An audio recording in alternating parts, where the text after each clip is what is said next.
فجر کے بعد صرف دعا کیجیے اور کچھ نہیں. بالکل ٹھیک ہے، جایا کریں. اور دعا کرنے کے لیے قبر پہ جانا ضروری نہیں ہے. قبر پہ جانا اس لیے ہوتا ہے کہ آپ کو آخرت کی یاد آئے. مسلم شریف میں حدیث ہے. دعا تو گھر بیٹھ کے بھی ہو سکتی ہے. باقی اگر روزانہ جائیں قبرستان بہت اچھی بات ہے. یہ یعنی اس طرح کی رسومات چل رہی ہیں اور باقاعدہ آپ دیکھیں میت کے اوپر وہ سوگ کرتے ہیں. سوگ تو ٹھیک ہے، بخاری مسلم میں حدیث ہے کہ میت کے اوپر 3 دن سے زیادہ سوگ نہیں ہے، سوائے بیوی کے وہ اپنے خامند کے مرنے پہ 4 مہینہ اور 10 دن سوگ کرے. 3 دن سوگ کرنا ہے آپ، بالکل وہ تو درست ہے. لیکن وہاں جا کے وہ پھر الفاتحہ کہتے ہیں اور ایک دفعہ سورۃ الفاتحہ، پھر 3 دفعہ سورہ اخلاص پڑھ کے تو مردے کو وہ اصالہ ثواب کرتے ہیں. اور جتنی دفعہ کرتے ہیں وہ مطلب وہ کر کے کرتے ہیں. دعائیں مغفرت کریں آپ، میں نے دعائیں پہلے بتائیں. اس طرح قرآن پڑھ کے بخشنا تو ثابت نہیں. اور اولاد اگر خود پڑھ رہی ہے قرآن تو آٹومیٹکلی ثواب ملے گا. اولاد کو تو بخشنے کی ضرورت بھی نہیں، اور اس کے لیے ماں باپ کا مرنا بھی ضروری نہیں، زندگی میں بھی ان کو ثواب ملے گا. یہ بھائیوں موسٹ ڈیٹیل حدیث ہے عذاب قبر کے حوالے سے. میں اسے ورڈ بائی ورڈ پڑھوں گا اوریجنل کتاب سے. سنن ابی داؤد میں 4753 ہے. مسند امام احمد میں جلد 4 صفحہ 287 پر 18557 ہے. اور المستدرک للحاکم میں 107 نمبر حدیث ہے. مشکات میں 1630 نمبر. اچھا، یہ ابو داؤد کی جو اس کی روایت ہے اور مسند احمد کی، اس میں آمش مدلس ہے اور ان سے روایت کر رہا ہے. لیکن جو المستدرک للحاکم کی روایت ہے اس میں امام آمش نے اپنی سماع کی تصریح کی ہے اور انہوں نے کہا کہ میں نے حدیث سنی ہے. ان سے روایت نہیں کی بلکہ انہوں نے حدثنا سے کی ہے. المستدرک للحاکم 107 نمبر حدیث. میں وہ پڑھنے لگا ہوں ورڈ بائی ورڈ تاکہ اس کا سوز و گداز جو ہے وہ قائم ہے. برا بن عازب رضی اللہ تعالیٰ عنہ بیان کرتے ہیں کہ ہم رسول اللہ صلی اللہ علیہ وسلم کی مائیت میں ایک انصاری شخص کے جنازے میں شریک ہوئے. ہم قبر تک پہنچ گئے، ابھی اس کی لحد تیار نہیں ہوئی تھی کہ رسول اللہ صلی اللہ علیہ وسلم ہمارے پاس بیٹھ گئے. ہم بھی آپ صلی اللہ علیہ وسلم کے گرد بیٹھ گئے، اس حال میں گویا ہمارے سروں پر پرندے ہیں. یعنی فل اٹینٹو ہو کر آپ صلی اللہ علیہ وسلم کے ساتھ ہم بیٹھ گئے. آپ کے مبارک ہاتھوں میں ایک لکڑی تھی جس سے آپ زمین کو ریت رہے تھے. آپ صلی اللہ علیہ وسلم نے سر مبارک اوپر اٹھایا اور فرمایا عذاب قبر سے اللہ کی پناہ طلب کیا کرو. آپ نے 3 بار یہ بات ارشاد کی. پھر آپ صلی اللہ علیہ وسلم نے ارشاد فرمایا بندہ مومن جب دنیا سے رابطہ توڑ کر آخرت کی طرف متوجہ ہوتا ہے، یعنی جب اس کی موت کا وقت آتا ہے، تو سورج کی طرح چمکتے دمکتے سفید چہروں والے فرشتے جنتی خوشبودار جنتی کفن لے کر اس کے پاس آتے ہیں، حتیٰ کہ وہ حد نظر تک اس کے سامنے بیٹھ جاتے ہیں. پھر ملک الموت تشریف لاتے ہیں حتیٰ کہ وہ اس کے سر کے پاس بیٹھ جاتے ہیں. اچھا، قرآن میں ملک الموت کا نام آیا ہے سورہ سجدہ کے اندر، احادیث کے اندر بھی. البتہ تورات میں اس کا نام اسرائیل بھی آیا ہے. اور ہمارے اہل سنت کے جو اولین مفسرین ہیں امام طبری رحمہ اللہ المتوفى 310 ہجری، انہوں نے بھی یہ ورڈ استعمال کیا ہے. لہٰذا موت کے فرشتے کو اسرائیل کہنا بھی جائز ہے ہمارے سلف کے، کیونکہ آج کل بعض لوگ کہتے ہیں اسرائیل بھی ملک الموت ہی کہنا چاہیے. اسرائیل کا لفظ بھی ثابت ہے. پھر ملک الموت تشریف لاتے ہیں حتیٰ کہ وہ اس کے سر کے پاس بیٹھ کر کہتے ہیں پاکیزہ روح اللہ کی مغفرت اور اس کی رضامندی کی طرف چل. وہ روح ایسے نکلتی ہے جیسے مشکیزے سے پانی کا قطرہ، بالکل غیر محسوس طریقے سے اس کی روح نکال لی جاتی ہے. اور جب ملک الموت اس کی روح نکالتے ہیں تو باقی فرشتے اسے آنکھ چھپکنے کے برابر بھی ملک الموت کے پاس نہیں رہنے دیتے، بلکہ اسے فوراً اس کے کفن اور اس خوشبو میں لپیٹ دیتے ہیں جو جنت سے لائی. پھر اس کی روح کو لے کر بلند ہوتے ہیں اور فرشتوں کی جس جماعت کے پاس سے وہ گزرتے ہیں تو فرشتے پوچھتے ہیں کہ یہ کیسی خوشبو ہے، تو وہ اس کے دنیا کے ناموں میں سے بہترین نام لے کر بتاتے ہیں کہ یہ فلاں بن فلاں کی روح ہے. حتیٰ کہ وہ اسے آسمان دنیا تک لے پہنچتے ہیں اور اس کے لیے دروازے کھولنے کی اجازت طلب کرتے ہیں. تو جنت کے جو آسمانوں کے دروازے ہیں اس کے لیے کھول دیے جاتے ہیں. پھر ہر آسمان کے مقرب فرشتے اگلے آسمان تک اسے پروٹوکول دیتے ہوئے اس روح کے ساتھ جاتے ہیں حتیٰ کہ اسے 7ویں آسمان تک پہنچا دیا جاتا ہے. تو اللہ تعالیٰ فرماتا ہے میرے بندے کا نامہ اعمال علیین میں لکھ دو، جو سورۃ المطففین میں آیا ہے. علیین اور سجین یہ 2 مقامات. ایمان والوں کی روحیں جو ہیں علیین میں ان کا نامہ اعمال لکھا جاتا ہے، اور جو منافقین ہیں مجرم ہیں سجین میں لکھا جاتا ہے. سورۃ المطففین سورت نمبر 83 ہے، پارہ نمبر 30 کے اندر. اور اسے واپس دنیا کی طرف لے جاؤ کیونکہ میں نے انہیں اسی دنیا سے پیدا کیا اور اسی میں انہیں لوٹاؤں گا اور پھر دوبارہ اسی سے نکالوں گا. پھر اس کی روح اس کے جسم کی طرف لوٹا دی جاتی ہے. لیکن یہ لوٹنا دنیا کا سا لوٹنا نہیں ہوگا، یعنی وہ لوٹنے کے بعد یہ نہیں ہے کہ مردہ قبر میں وہ بیٹھ جائے گا ہمیں نظر آئے گا. یہ سب کچھ برزخی معاملات ہوں گے جو میں نے پچھلی دفعہ ڈسکس کیے تھے سورہ فاطر کی آیت نمبر 42 کے تحت. کہ نیند کی حالت میں بھی انسان کی روح قبض ہوتی ہے، لیکن اس کو چٹکی کاٹے تو وہ جاگ اٹھتا ہے، روح کا تعلق بھی رہتا ہے اس حالت میں بالکل اس طریقے سے، ایک ڈیفرنٹ لائف ہے برزخی۔ پھر دو فرشتے اس کے پاس آتے ہیں، یعنی اس کی قبر میں، اسے بٹھا کر پوچھتے ہیں۔ اب یہ وہ 4 سوال یہاں پر آ رہے ہیں اس ڈیٹیل میں۔ پہلا سوال کرتے ہیں تیرا رب کو، من رب، وہ کہتا ہے ربی اللہ، میرا رب اللہ ہے۔ دوسرا سوال پوچھتے ہیں تیرا دین کیا، ما دین، تیرا دین کیا، تو وہ کہتا ہے میرا دین اسلام ہے۔ پھر پوچھتے ہیں کہ وہ آدمی جو تم میں مبعوث کیے گئے وہ کون ہے؟ اب یہاں پر وہ ڈیٹیل ہے، الذی بعث فیکم، وہ شخص جو تم میں مبعوث کیا گیا تھا وہ کون تھا؟ تو یہ جو کہتے ہیں نا قبر میں آپ صلی اللہ علیہ وسلم آ جاتے ہیں، تو یہ کسی حدیث میں بھی نہیں ہے، اس میں ڈیٹیل آ گئی کہ اس سے پوچھا جاتا ہے جو شخص تم میں پیغمبر بنا کر بھیجا گیا وہ کون تھا؟ تو وہ کہتا ہے ہوا محمد رسول اللہ، وہ اللہ کے رسول محمد صلی اللہ علیہ وسلم۔ مسئلہ حاضر و ناظر میرا ریکارڈ ہے، مسئلہ نمبر 7، جس میں میں نے یہ تمام شبہات کلیئر کیے۔ یہ 3 سوالوں کے بعد، اچھا جامعہ ترمذی میں ایک حدیث ہے 3120، اس میں الفاظ ہیں کہ وہ پوچھتے ہیں من نبی، تیرا نبی کون ہے؟ اس میں تو ہے نا کہ اس شخص کے بارے میں تیرا کیا عقیدہ ہے، اس میں من نبی کا الفاظ ہے، جامعہ ترمذی 3120۔ اچھا اللہ کا شکر ہے کہ یہ نہیں پوچھتے تیرا فرقہ کون سا ہے، تو کس امام کی تقلید کرتا تھا، کیڑی مسیدی تو نماز پڑھتا سا ہے، دیکھ لو کوئی چیز، تیرا رب کون ہے، تیرا دین اور نبی صلی اللہ علیہ وسلم۔ تو دنیا میں بھی ہم یہ کہتے ہیں اللہ رسول قرآن، یہی بات، تو قبر کے اندر جا جب یہی سوال۔ اب وہ جب 3 سوالوں کے جواب دیتا ہے تو فرشتے چوتھا سوال اس سے پوچھتے ہیں، جو میں نے قبر کا چوتھا سوال، مسئلہ نمبر 78، تمہیں کیسے پتا چلا ان 3 سوالوں کے جواب تمہیں کیسے آئے؟ وہ کہتا ہے میں نے اللہ کی کتاب پڑھی تھی، میں اس کتاب پر ایمان لایا اور میں نے اس کے حق ہونے کی، اللہ کی کتاب پڑھی ہوگی تو تصدیق کرے گا نا، اگر سنا کے سنی ہوگا تو کیا تصدیق کرے گا؟ ہاں پڑھا کے سنی ہوگا تو تصدیق کرتا ہے۔ پھر آسمان سے آواز آتی ہے میرے بندے نے سچ کہا، اس کے لیے جنتی بچھونا بچھا دو، اسے جنتی لباس پہنا دو اور اس کے لیے جنت کی طرف دروازہ کھول دو، قبر کے اندر ہی جنت کی طرف دروازہ کھول دو۔ یعنی آپ سمجھ لیں جس طرح یہ اب ٹچ سکرین موبائل رکھ کے اور جناب لیپ ٹاپ رکھ کے سامنے لوگ بیٹھے ہوتے ہیں نا، تو ایک دوسری دنیا میں چلے جاتے ہیں، تو جنت کا فزیکلی دروازہ کھول دیا جائے گا، اس کو جنت کی ہوائیں بھی، خوشبو بھی آئے گی اور انتظار وہ کرے گا، وہاں اسے ہوا کے جھونکے اور خوشبو بھی آتی ہوگی اور حد نظر تک اس کی قبر کو کشادہ کر دیا جائے گا۔ خوبصورت چہرے، خوبصورت لباس اور بہترین خوشبو والا ایک شخص اس کے پاس قبر میں آئے گا اور کہے گا اس چیز سے خوش ہو جا جو چیز تجھے خوش کر دے، یہ وہ دن ہے جس کا تجھ سے وعدہ کیا جاتا تھا۔ وہ شخص پوچھے گا کہ اے شخص تو کون ہے، تیرا چہرہ بھلائی لانے والا چہرہ ہے، وہ جواب دے گا میں تیرا عمل صالح، یعنی نیک اعمال ایک خوبصورت انسان کی شکل میں اس کی قبر میں آئے۔ تو پھر وہ شخص کہے گا اے اللہ، اے میرے رب، جلدی کر، فوراً قیامت قائم فرما دے حتیٰ کہ میں اپنے اہل و عیال کی طرف چلا جاؤں۔ یعنی مومن کہے گا اللہ جلدی جلدی قیامت آئے، مجھے تو اینڈ رزلٹ نظر آ رہا ہے، مجھ سے انتظار نہیں ہوتا، فوراً قیامت آ جائے۔ ابھی سائملٹینیس کنٹراسٹ آنے والا ہے، جب کافر اور مجرم شخص دنیا سے جاتا ہے تو آپ صلی اللہ علیہ وسلم نے فرمایا سیاہ چہروں والے فرشتے بالوں سے بنا ہوا ایک کمبل لے کر آسمان سے نازل ہوتے ہیں اور حد نظر فاصلے تک اس کے سامنے بیٹھ جاتے ہیں۔ پھر ملک الموت، موت کا فرشتہ آتا ہے حتیٰ کہ اس کے سر کے پاس بیٹھ جاتا ہے اور کہتا ہے خبیث روح، اللہ کی ناراضگی کی طرف چل۔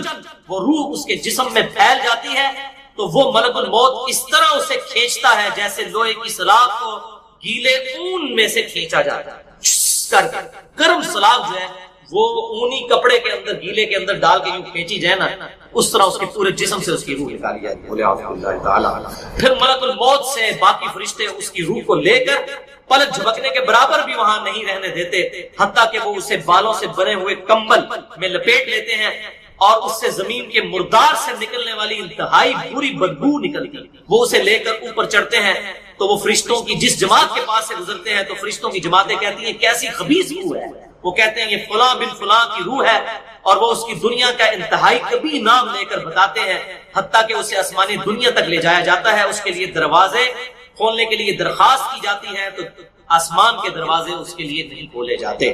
پھر رسول اللہ صلی اللہ علیہ وسلم نے سورۃ الاعراف کی آیت پڑھی کہ ان کے لیے آسمانوں کے دروازے نہیں کھولے جائیں گے، وہ جنت میں داخل بھی نہیں ہوں گے حتیٰ کہ اونٹ سوئی کے سراغ سے۔ یہ سورۃ الاعراف کی آیت آپ صلی اللہ علیہ وسلم نے پڑھی۔ پھر آپ صلی اللہ علیہ وسلم نے فرمایا کہ اللہ تعالیٰ فرماتا ہے اس کی کتاب کو سب سے نچلی زمین میں سجین میں لکھ دو، پھر اس کی روح کو شدت کے ساتھ پٹ کھا جاتا ہے۔ پھر آپ صلی اللہ علیہ وسلم نے یہ آیت تلاوت فرمائی سورہ الحج کی، جو شخص اللہ کے ساتھ شرک کرتا ہے گویا وہ آسمان سے گر پڑا تو اب پرندے اسے اچک کر لے جائیں یا کسی دور جگہ پر پھینک، پھر اس کی روح اس کے جسم میں لوٹا دی جاتی ہے اور دو فرشتے اس کے پاس آ کر اس سے پوچھتے ہیں تیرا رب، اب اس سے بھی سوال ہو، وہ حیرت زدہ ہو کر کہتا ہے ہائے افسوس ہائے افسوس، میں نہیں جانتا میں نہیں جانتا۔ پھر پوچھتے ہیں تیرا دین کیا ہے، وہ پھر حیرت زدہ ہو کر کہتا ہے ہائے افسوس ہائے افسوس، میں نہیں جانتا میں نہیں جانتا۔ پھر اس سے پوچھتے ہیں کہ جو شخص تم میں مبعوث کیے گئے وہ کون تھے، تو کہتا ہے ہائے افسوس میں نہیں جانتا میں نہیں جانتا۔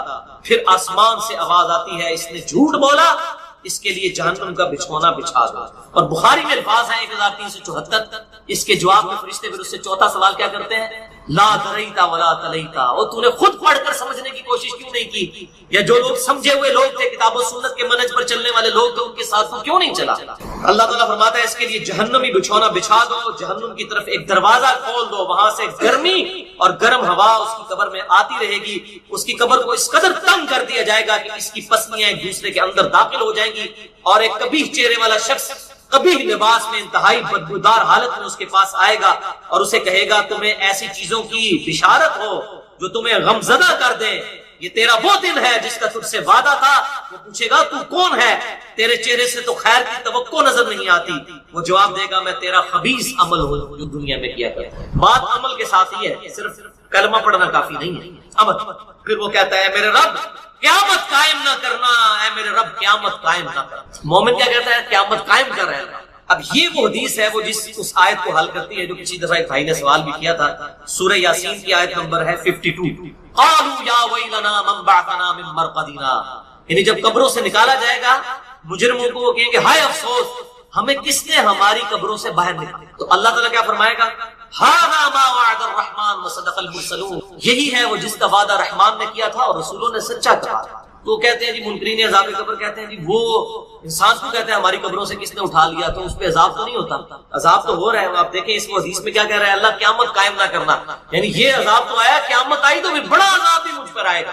تو اسی لیے وہ حیرت زدہ ہوگا قیامت والے دن کہ اب میرے اوپر اگلی مصیبت آ گئی، عذاب کی چوتھی اور فائنل قسط بھی میرے پر آنے والی ہے۔ اللہم اجرنا من النار۔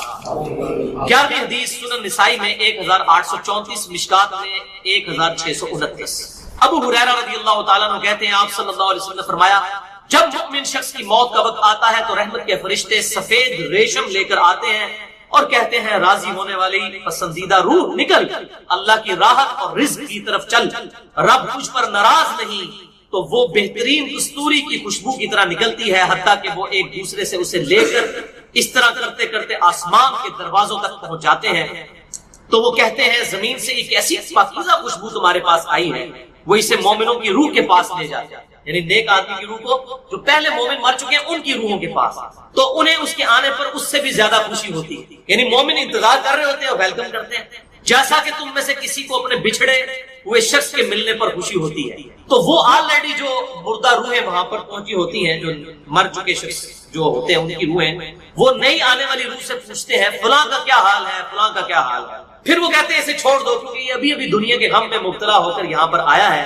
تو مرنے والا شخص کہتا ہے کہ تم جس شخص کے بارے میں مجھ سے پوچھ رہے ہو وہ تو فوت ہو چکا ہے، کیا تمہارے پاس نہیں آیا؟ وہ کہتے ہیں اسے تو اس کے ٹھکانے ہاویہ یعنی جہنم میں پہنچا دیا گیا ہے۔ اور جب کافر شخص کی موت کا وقت آتا ہے تو عذاب کے فرشتے بالوں کا لباس لے کر اس کے پاس آتے ہیں اور اسے کہتے ہیں ناراض ہونے والی ناپسندیدہ روح نکل، اللہ کے عذاب کی طرف چل۔ وہ مردار کی انتہائی بدبو کی صورت میں نکلتی ہے، حتیٰ کہ وہ اسے زمین کے دروازے کے پاس لے آتے ہیں تو وہ کہتے ہیں یہ کتنی بدبودار ہے، حتیٰ کہ اسے کافروں کی روح کے پاس ملا دیا جاتا ہے۔ اب دیکھیں کہ وہ مومن پوچھ رہے ہوتے ہیں، اب میں اس کو ٹرانسلیٹ کر رہا ہوں، برا نہیں بنانا۔ وہ مومن کہتے ہیں کہ فلاں شخص کا کیا حال ہے، فلاں بزرگ، فلاں مولوی صاحب، فلاں حضرت صاحب کی طرح۔ وہ کہنا ہے وہ تو جناب کروں گا مار بیٹھے تو آڑے کو نہیں پہنچے، اور پھر فرشتے سے جناب اتنے نہیں آئے جو دوزخ کی دیکھ لیں، یعنی وہ اسی لیے پوچھ رہے ہوتے ہیں کہ تو چل ہم تک پہنچ گیا، فلاں بھی ایک دنیا میں بڑا کوئی مشہور نیک آدمی تھا، وہ کدھر گیا؟ تبھی تو وہ ایکسپیکٹ کر رہے ہوتے ہیں نا اس کو کہ اس کو بھی یہاں پہ آنا چاہیے، تو ان کو بتایا جاتا ہے کہ بھئی وہ یہاں پر نہیں، وہ کہیں اور۔ 12ویں حدیث جامع ترمذی میں 1071 نمبر اور مشکات میں 130 نمبر ہے۔ سیدنا ابو ہریرہ کہتے ہیں نبی صلی اللہ علیہ وسلم نے فرمایا جب میت کو دفن کیا جاتا ہے تو دو سیاہ فام نیلی آنکھوں والے فرشتے اس کے پاس آتے ہیں ان میں سے ایک کو منکر اور دوسرے کو نکیر کہا جاتا ہے۔ سیاہ فام نیلی آنکھوں والے خطرناک شکل کے فرشتے منکر اور نکیر۔ پس وہ کہتے ہیں تم اس شخص کے بارے میں کیا کہا کرتے تھے، یعنی نبی صلی اللہ علیہ وسلم کے بارے میں سوال ہوتا ہے تو وہ کہتا ہے وہ اللہ کے بندے اور اس کے رسول ہیں، میں گواہی دیتا ہوں کہ اللہ کے سوا کوئی معبود نہیں اور محمد صلی اللہ علیہ وسلم اس کے بندے اور رسول ہیں۔ وہ دونوں فرشتے کہتے ہیں ہمیں پتا تھا تم یہی جواب دو گے۔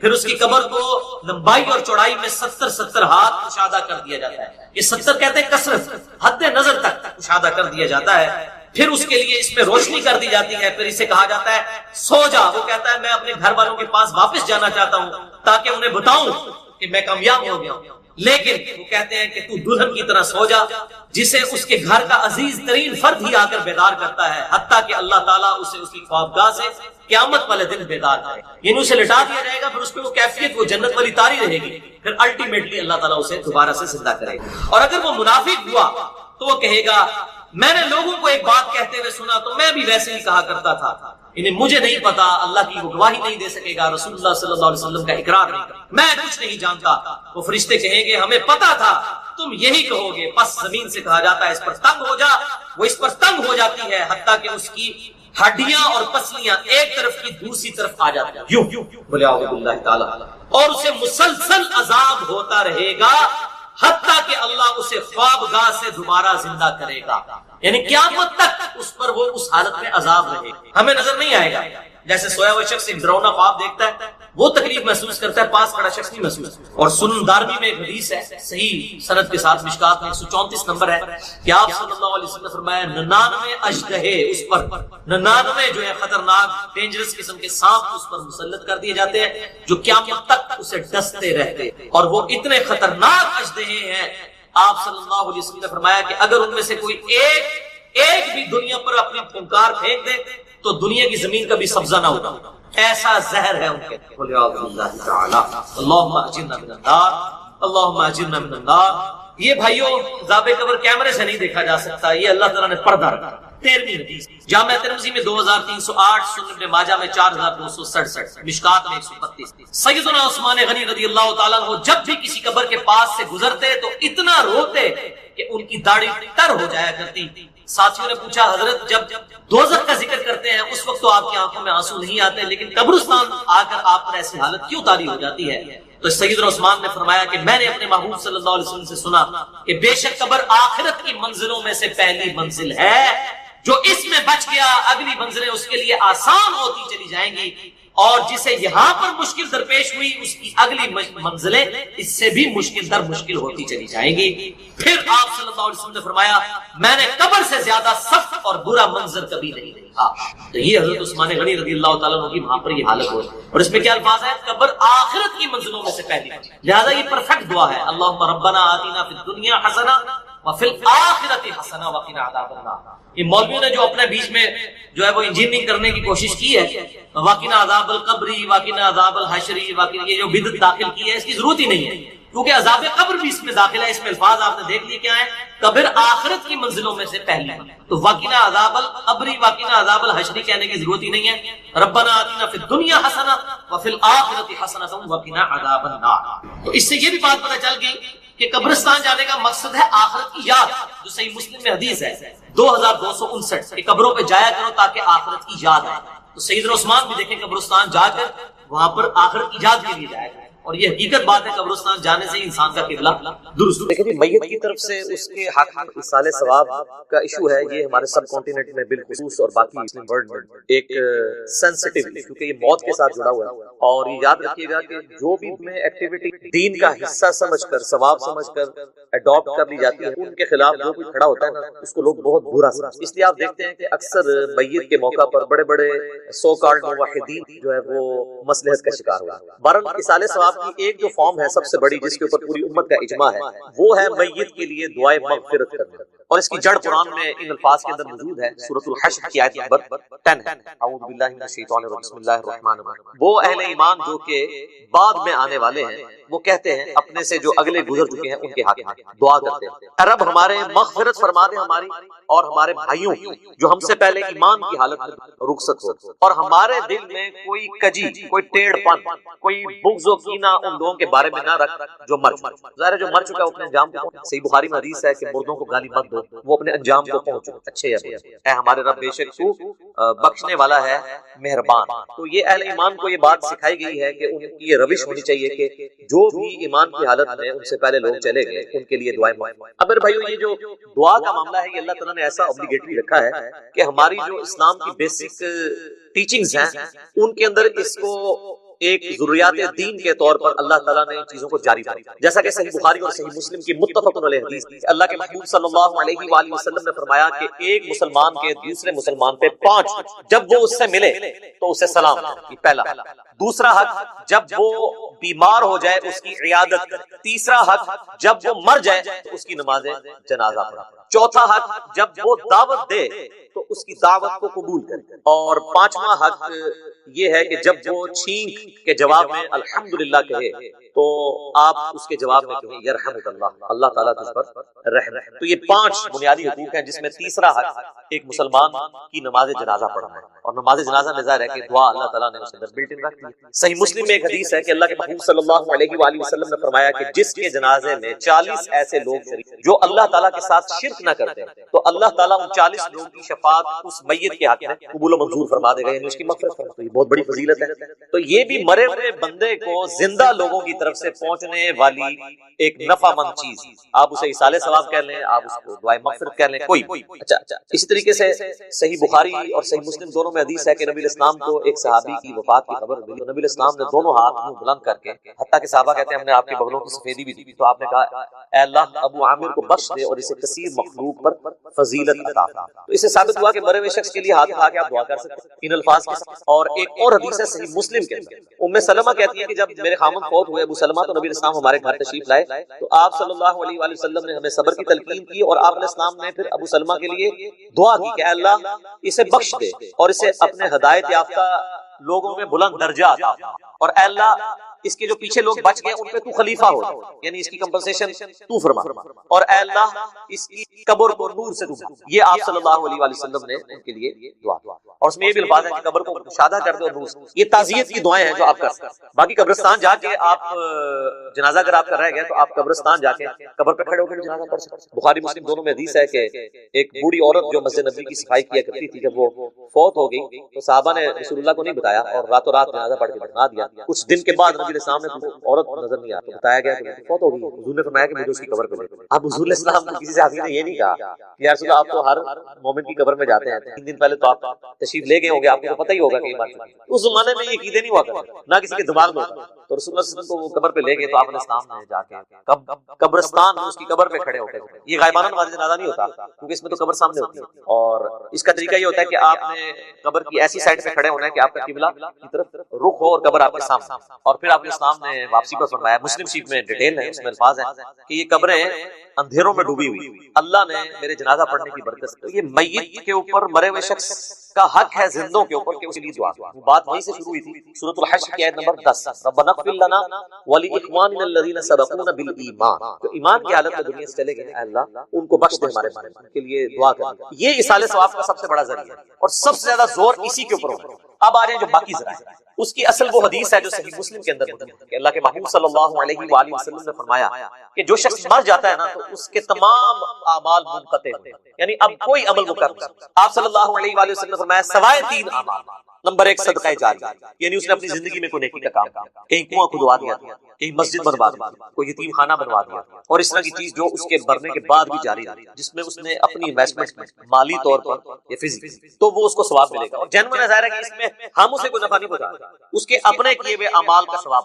دوسرا فرمایا کہ علم نافع، جو نفع مند علم، اگر کسی نے دنیا میں کوئی نفع مند علم پھیلایا تھا تو اس کے مرنے کے بعد اس کو ثواب۔ اور تیسرا فرمایا کہ نیک اولاد جو اس کے لیے دعا کرے۔ ویسے دعا تو کوئی بھی کر سکتا ہے، میں نے کتنی حدیث ہیں اور سورۃ الحشر کی آیت نمبر 10 سے بتایا کہ آپ دعا کریں، لیکن اولاد کے لیے اس لیے کہا گیا کہ اولاد کی دعا کمٹمنٹ کے ساتھ، جو جس در سے وہ دعا کرے گی، مولوی تو پیسے لے کے اتنے در سے دعا نہیں کر سکتا۔ اور دوسرا اولاد کے ہر نیک عمل کا ثواب آٹومیٹکلی ماں باپ کو ملے، چاہے وہ زندہ ہو چاہے وہ مر چکے. اس کی وجہ یہ ہے کہ اولاد انویسٹمنٹ ہے ماں باپ. سنن ابی داؤد میں حدیث ہے کہ سب سے پاکیزہ کمائی وہ ہے جو انسان کے اپنے ہاتھ کی کمائی ہے اور انسان کی اولاد بھی اس کی کمائی ہے. اگر اس نے اچھی تربیت کی ہے تو ثواب ہے, اور اگر بری تربیت کی ہے تو وبال بھی ہے. اس پہ تو وبال ہوگا لیکن اس کے وبال میں بھی, یہ بھی یاد رکھنا ہے. یہ دونوں چیزیں پہلے.